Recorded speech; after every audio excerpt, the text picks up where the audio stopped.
Very much. On behalf of the Merowith Center, I want to thank you all for joining us for this program, which is co-sponsored by the Israel Center of the Jewish Federation of St. Louis.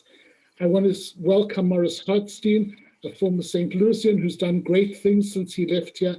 And I want to give a special shout out to the Leftons who are joining us and to tell them how nice it is to have them with us from Chicago. Dr. Hartstein specializes in ophthalmic, plastic, reconstructive, and cosmetic surgery. He trained at Harvard, Tufts, and NYU, and is currently the director of oculoplastic surgery at Shamir Medical Center in Zrifin, Israel, and lectures at Tel Aviv University's medical school. He has made over 11 trips to Ethiopia, all at his own expense, to treat and operate on those who otherwise have little or no access to care. He brings Ethiopian doctors to Israel to train in his hospital and has personally trained 3 of the 5 oculoplastic surgeons in all of Ethiopia. Prior to his moving to Israel in 2004, he was the Associate Professor of Ophthalmology and Plastic Surgery at St. Louis University. He has published 4 textbooks on ophthalmic surgery. He has given hundreds of lectures and trained 7 fellows. He is a husband and a father of 4, and Operation Ethiopia continues to be a family effort. Welcome and thank you for joining us, Morris. Wow. Thanks a lot, Steve, for inviting me. And I'm just going to share my screen here. And here we go. Can everybody see that? Yeah. Anyway, thank you very much. It's really an honor and pleasure to be here. And thanks, Steve, for the great, or whoever came up with a catchy title there. And Steve already gave a great introduction, but I'm just by way of people who didn't hear or don't know me. I was born and grew up in St. Louis. My parents were Merle and Jack, and who a lot of people know. And I worked at St. Louis University until 2004 in the field of what's called ophthalmic plastic surgery. And in 2004, we came to Israel for a 1-year sabbatical, and we ended up staying. Here we are. And my wife, Elisa, and our 4 kids who were very young at the time. And right now, they were, my oldest was in 1st grade when we came, and now she's in the Army, and her sister also is an officer in the Army. And I'm still a lifelong Cardinal fan, and we have a good community of Cardinal fans here. So that's nice.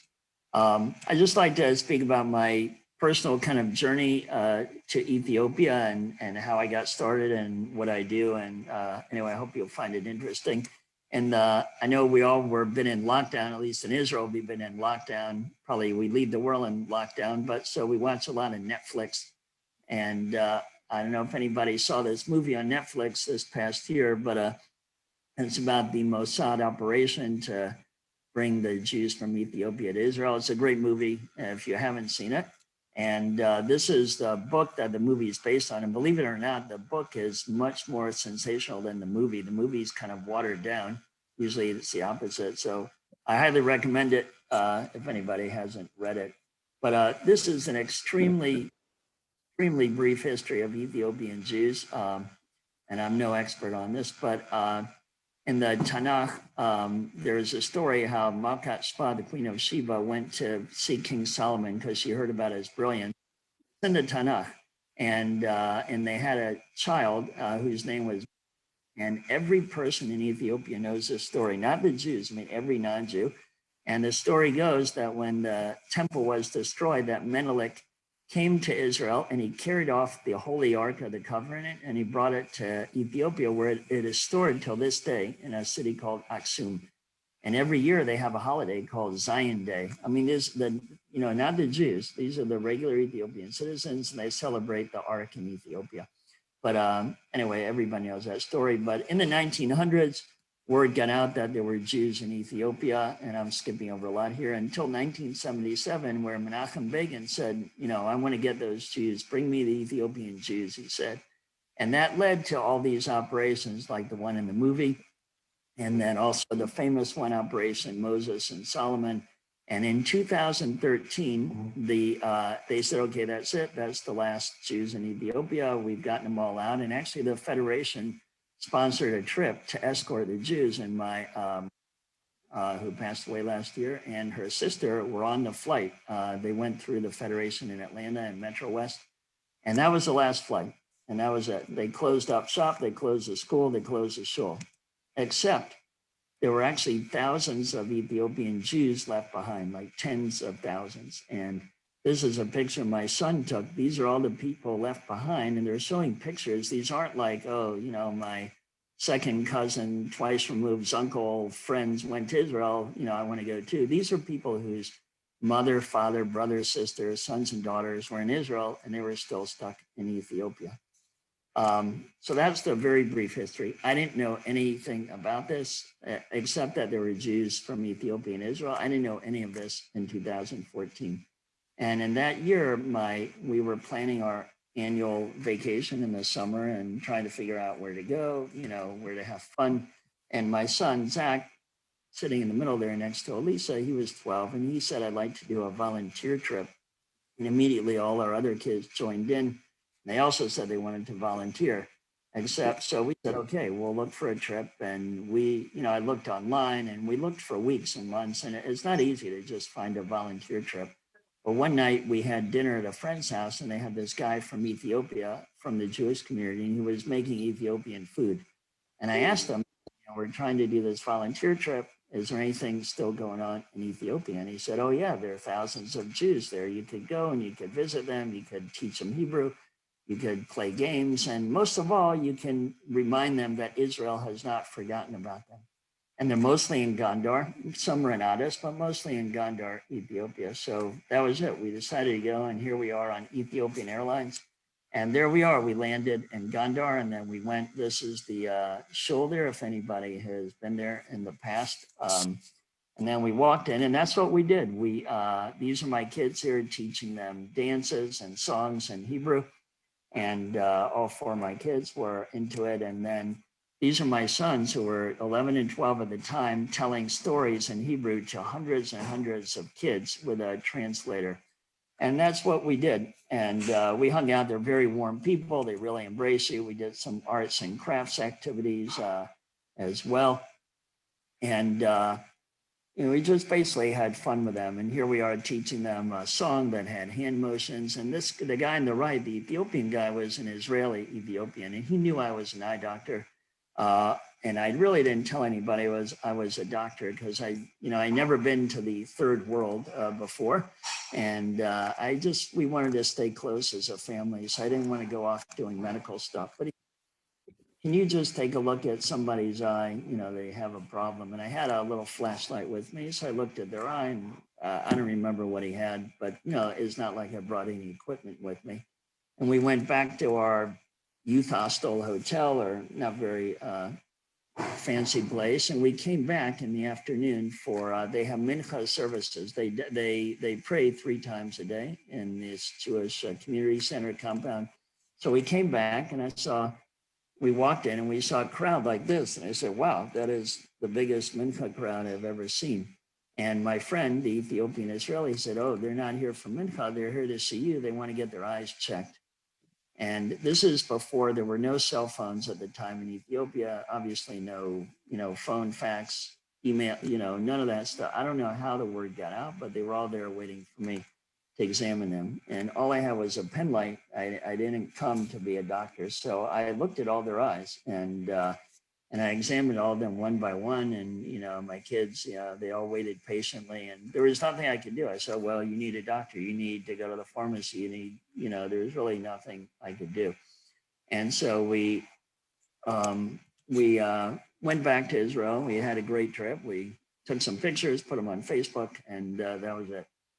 But about a year later in the summer, we started thinking, you know, we'd really like to go back there again. We were missing it, and we don't want to sing songs and play games. It was a little stressful with hundreds of kids. We said, why don't we go back, and why don't we do the eye exams the right way? We could bring equipment, glasses, eye drops, and we could have a family clinic. And so that's what we did. So we came back a year later, and I would examine the patients, and then I would say, okay, this guy needs eye drops, this guy needs glasses, and then there's my sons who I taught how to refract, and they're refracting somebody right there, and my daughter's up there giving out medications. Here, my son's helping a guy put on glasses. There's Elisa giving out, the glasses. Some of them we bought, some of them were donated, and we did that. We saw hundreds of people, throughout a couple of days, and we also gave out medications. A lot of kids there suffer from these bad infections, and so we were able to help them with donated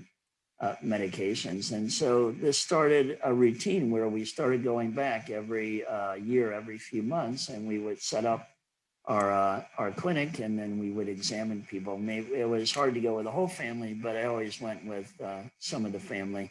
And then word got around, even not only in the Jewish community, in neighboring villages near Gondar, that they wanted somebody to come and check their eyes, because there's not a lot of access to healthcare there. And so we started going to villages too, that not having anything to do with the Jewish community. And in the end, up till now, there's been, since 2014, we've probably examined 6,000 patients. And since I was working there a lot, I made contact with the local hospital, which is right near the Jewish compound. And they said, yeah, we'd love to have you come and teach here. So I would come in and teach the doctors and residents. They would line up patients for me to see, and then I would examine them. And then we would also take them to the OR. And, then I would show them, this is a purely oculoplastic surgery, not like standard cataract surgery. So I would teach in the OR. In Ethiopia, you have to be willing to work in any conditions. Here we're operating using a cell phone light, because there's often no electricity and no good lighting, but you just got to roll with it. So I would often on my trips, besides doing these exams, I would go to the hospital and teach surgery. And then we got the idea, well, it would really help if we brought these doctors, if they could come to Israel for a time and get exposed to all the techniques here and the equipment we have here. And this was largely, I was assisted by Dr. Yared, who's in this picture. He was the chairman of the eye department in Gondar. He's since passed away, but he really pushed to bring the doctors here to Israel. And so that's what we do. We'd have a rotation where we would bring one or two people who had just finished their eye residency, and they would spend a month or two at my hospital at Asaf Rofeh, getting exposed to everything in ophthalmology. And then we got the idea that we could even do subspecialty training. So this guy here, Alex, he came back and he spent an entire year with me in Israel becoming an oculoplastic surgeon. As Stephen mentioned, there's only 5 in all of Ethiopia. There's 100 million people there. And 3 of the 5 have trained with me to some degree. And Alex is now in charge of an area that includes 18 million people, and he's only eye plastic surgeon there. And we also brought somebody in to train in cornea, because they have eye doctors there. They're not a lot, but they don't really have many subspecialists. So this woman, Rebecca, came and studied cornea. We've had people in pediatric ophthalmology. And so far, we've trained 15 ophthalmologists. And when I started, there were only 200 in the whole country. So that's a large percentage. And we would have continued. Everything's on hold with COVID. Obviously, we can't bring anybody in right now. But hopefully, at some point, we'll start again. So besides doing eye care, surgery, and teaching, I'd go to the compound a lot, and you'd notice these kids just look really, really small for their age, for their stated age, as we say in medicine. And, sometimes you pick them up and they're like air, and they're so light. And this is actually, I tried to recreate this picture. So the picture on the right with the Ethiopian kid, that kid is 9 years old. And the kid on the left side is he's my friend and neighbor here, and he's 9 years old. And just look at the difference in the stature. Look at their arms and look how high he comes up to me. So clearly the Ethiopian kid is malnourished. And if you look at their arms, the Ethiopian kid is like a toothpick, those arms. So, and here you see this a lot in Ethiopia. You see this very large head. It looks like the eyes are bulging out, which is also a sign of chronic malnutrition. It's not acute, but chronic malnutrition. So 3 or 4 years ago, my son Jonah and we accompanied the former chairman of pediatrics at Sarasate Medical Center here, Arthur Eidelman, and some doctors from the Gondar University Hospital, and we examined almost 1,000 kids ages 5 and under. And you see we measure their height and weight and elbow circumference. Jonah recorded all the data from the measurements, and we found that about 50% of the kids, the Jewish kids, we only studied the Jewish community, suffered from severe malnutrition. And according to the WHO, that's 2 standard deviations below the mean for weight and for height for their age. 2 standard deviations, if you think about that. So it's pretty severe. That's even more than the regular Ethiopian child, ages 5 and under, which also they suffer from malnutrition. So we started a feeding program, much with the help of this organization, SSEJ, the Struggle to Save Ethiopian Jewry, who they really support everything that goes on with the community there. And we provide these kids at first just with 1 meal a day, and we raised enough money to go to 2 meals a day. And you can see they get a meal that gives them protein and carbohydrates, and it's a very organized program. Their height and weight is checked regularly by a doctor and a nurse. And we also feed pregnant and nursing mothers. And currently we're feeding 500 kids a day and 200 pregnant or nursing mothers. And we found since we started the program that over 90% of the kids normalize to the normal growth curve. Now, some of them don't due to anemia or other problems, but this may sound extreme, but none of the kids have died. And the World Bank figures say that 6%, that's a huge number of kids under the age of 5 still die from malnutrition in Ethiopia. So that's a big accomplishment. We do this only in Gondar. We don't have enough money to do it in Addis, so we've been trying to raise money. And then again, I think a lot of this shows if you're just there on the ground, things happen. So I don't do cataract surgery, but cataracts are the #1 leading cause of blindness in Ethiopia. And people have cataracts like this, which you would never get in St. Louis. Nobody would ever let it progress that far. But in Ethiopia, they do. These people are blind from cataracts. So, and there's a lot of these people live way out and not near any of the eye centers, which, as I mentioned, there's not that many. So we go to them, and there are many organizations that did this. So we organized what we call a campaign, and we went to this place about an hour outside of Gondar. One of the people I work with on the ground there, this is the village where he grew up, and they've never had an eye specialist in this village. They've tried several times, but they've never had one. So we advertised that we're going to be there, and thousands of people came, and then we screened them, and they just came and lined up, and then we screened them, and then we found whoever had a cataract, and we labeled which eye they needed, and then we took them to the OR, and this woman on the left is somebody who trained in Israel on that program, and now she's back there and volunteered her time, and so we would operate on 2 people at the same time. I was mostly overseeing things because I don't do this kind of surgery. But in this town of Koladiba, we did 223, I would say, sight-saving, restoring surgeries in 4 days.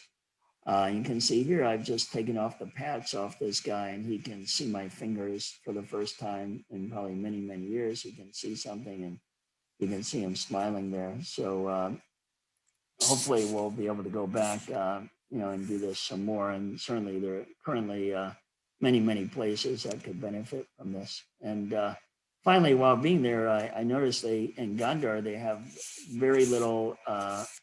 very few people who know anything about first aid. They don't have 911 like we do. Like if you, God forbid, have a heart attack or, get, in a car accident, there's no ambulance to call. So my son took the MADA course, the Magen David Adom course in Israel, and it certifies him as an emergency medical technician. That's his friend on the ground there, Elon, from his class. And so we organized courses of basic first aid and CPR, and we went there and they taught many of the youths in the compound, but also youths just in the neighboring villages who wanted to learn. We had a lot of support from an Israeli organization called Rescuers Without Borders. They gave those T-shirts. And here, every kid had to do a test to see that he knew CPR, taught him how to apply bandages and other emergency first aid maneuvers. This is a group we taught out in a village called Azezo, having nothing to do with the Jewish community, but also teaching their youth first aid. Then we also went to the Gondar Hospital. Amazingly, none of the doctors there knew how to do CPR. I don't exactly understand it, but here we are teaching. This guy teaching from Israel was in the Sayeret Matkal unit, the general staff reconnaissance unit, and he was a medic, and he came with us, and we brought an emergency room physician, and so the doctors also had to pass a test in CPR.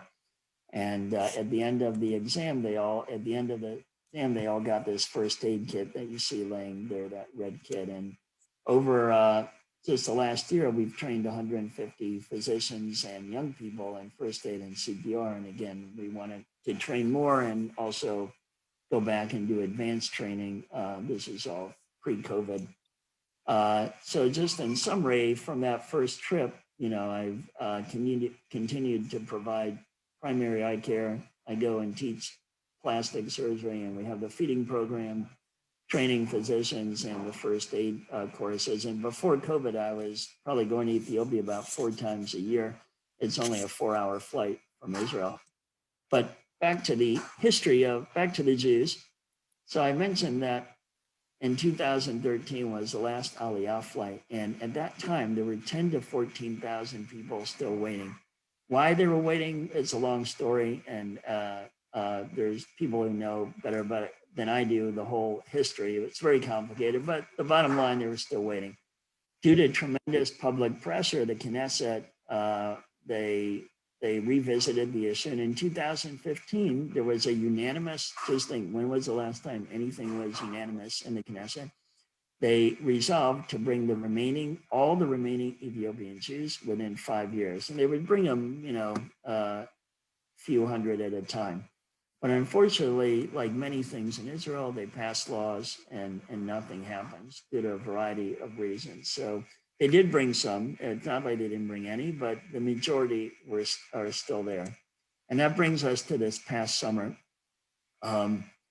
This past summer, due to people who heard about all my activity in Ethiopia, so they had a committee meeting about what to do about the remaining Jews there. And so they asked me, I was honored to be able to go and participate, and I was hoping to be able to speak.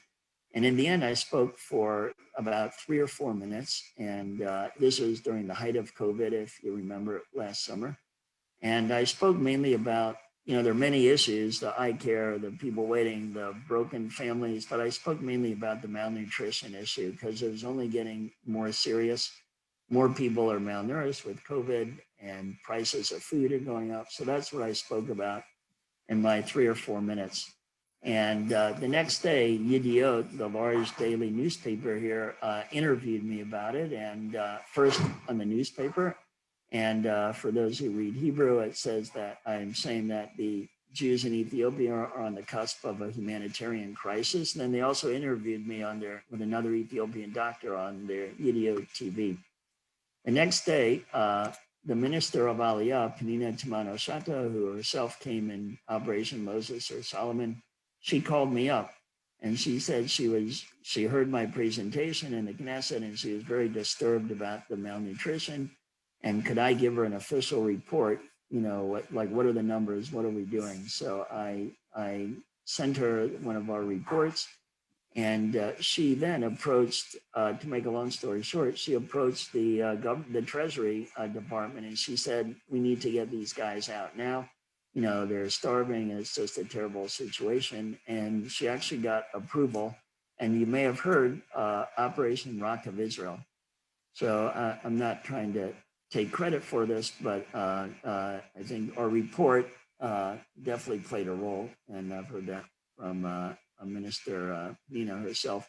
So her plan was to get approval to bring 2,000 in 2 months. Now you say, why didn't she want to bring 10,000 in 2 months? Well, first there were budget considerations, but also she only had housing. She couldn't house all 10,000 at once in absorption centers. So she said, we'll start with this.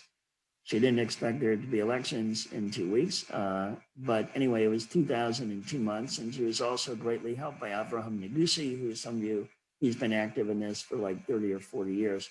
And I was very fortunate. They invited me to go on the trip. And here we are in Addis. We didn't go to Gondar because of the civil war at the time. Sitting down is Shai Filber, who's the assistant head of the Jewish agency, to Buzi Herzog. And there we are in the Addis Community Center. That's Avraham Negusi. And she got to see what we do with the medical programs and also with the feeding programs. This is where giving out food. And she really got a good look. And here she helped me give out people eye drops and glasses. And so here we went to make a home visit. And this is just a typical but tragic story. The two people on the left are sisters, and their parents and their other sister made Aliyah 15 years ago. And at the time, they told them, okay, we're taking them now. Don't worry. In a month, you'll be on the next plane. And again, a lot of bureaucracy delays. It's been 15 years. Nina now is showing them like they're video chatting with their sister in Israel, who they haven't seen in 15 years live. And you can see she's crying. But she was going to be on one of these Aliyah flights. And the news did a story about them that when they finally made it to Israel 15 years later. But this is just one of many stories of families broken up, but at least this one had a happy ending. So when we returned, this was the first flight. There have been about 8 to 10 flights in this Operation Rock of Israel. And the first flights, we're going to bring 500 Olim. And so they bused them 15 hours from Gondar to Addis, and they got to the airport in the middle of the night. And so they all went to sleep. And then here they are boarding the plane. And it was really dramatic, just seeing these people, many who'd never seen a plane before, never been on a plane before. And the plane was basically all the Olim and just a tiny section of the front for Penina's group and myself and some people from the Jewish agency. So it was a real thrill for me to be there and to experience this. And here you may have seen films of this, that when people, when they land in Israel, they kiss the ground. And it was really dramatic for me to see that, and really made me appreciate what we have here in Israel. And some other people showed up as well to the airport. You may know Bibi and Sarah Netanyahu. It was a very big ceremony to welcome them at the airport. And so I just wanted to, anyway, that's kind of briefly my story, how I got involved in Ethiopia, and it's where it's led me. And it's amazing. It all started with this family volunteer trip. And here we are singing a song. And I think it just goes to show you, first, you should listen to your kids, or I should listen to my kids. And also, if you're willing to take a step in a certain direction, you really never know. And you put yourself out there, you never really know where it can lead. And here we are in Gondar in 2014. And then here we are, landing with a group of Olim, which was just super dramatic. And I never thought I'd be a part of one of these flights. So again, you just never know where things are going to lead you. And one final quick note, this is our first trip to Ethiopia. Then we were kind of lost teaching the kids, and this boy came up to us in the picture, and he spoke, his Hebrew was very good. And so he helped translate, he helped get the kids under control and everything. And he basically, it's a long story, but in short, this is in 2014, but we brought him to Israel and enrolled him in Bar Ilan. We basically have adopted him, and he's part of our family now. We met him on that original trip. And again, I never would have thought that, from meeting this kid in Gondar, that he'd be in Israel with us now.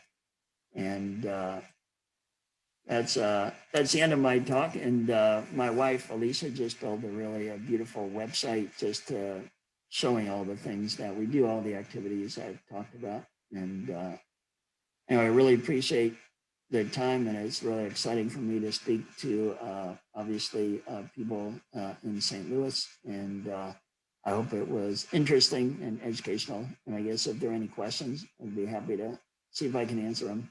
Thank you.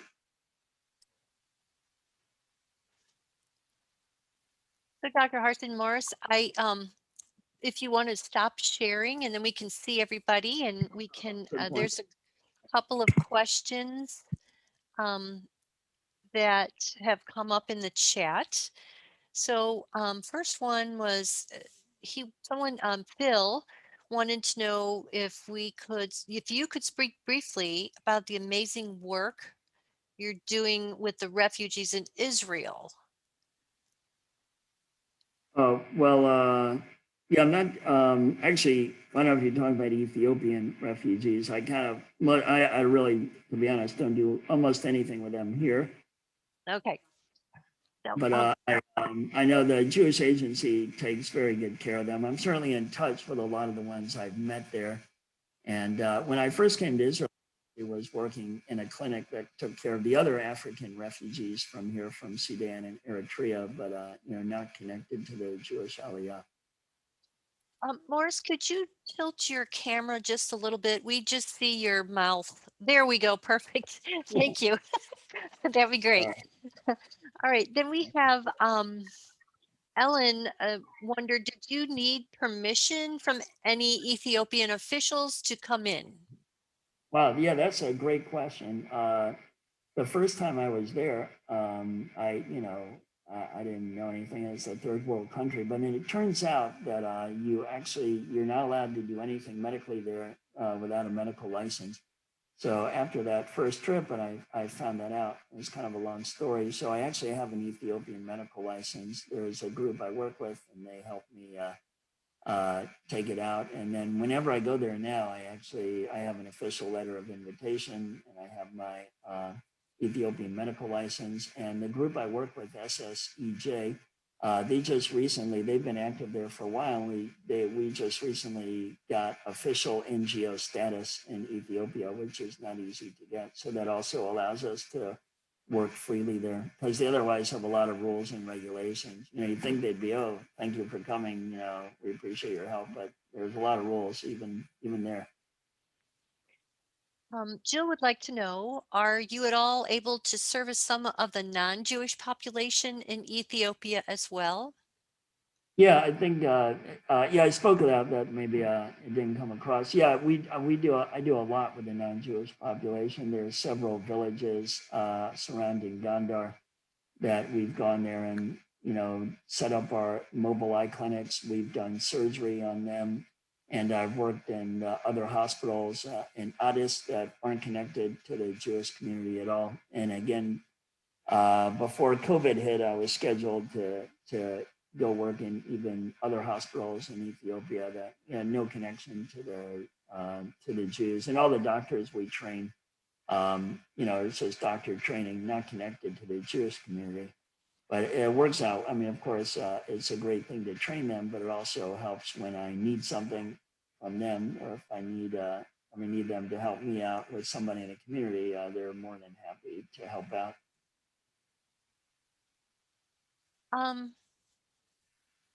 Jill also had a question that may be directed directly to you. If you had any needs such as telescopes or magnification glasses and etc. So I don't know if you want to answer that now, or we could. Oh yeah, definitely. Sure.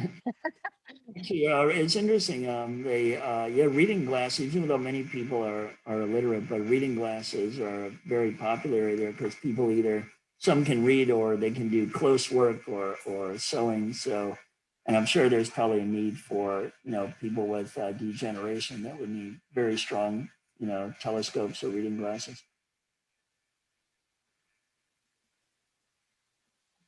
So Susan would like to know, how did Jewish Ethiopians prove their heritage for the rescue missions to Israel?